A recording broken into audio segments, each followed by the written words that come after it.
The diff I'm trying to put together today is a P38 style that goes in the back. And when we ordered the parts, well, the customer ordered the parts and sent them to me.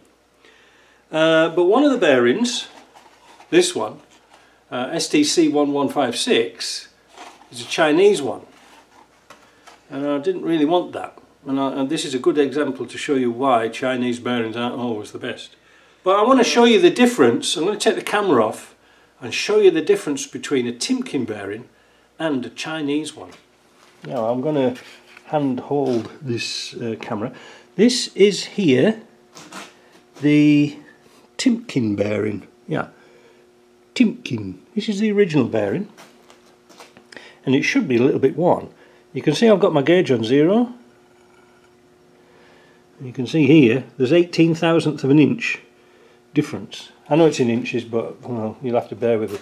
So this is smaller than this one, which I want to use the original shim on here, but that's going to be different. It's going to take a lot more shimming. Yes, I could calculate the different height, but I don't like Chinese bearings for a start, so that's got to go.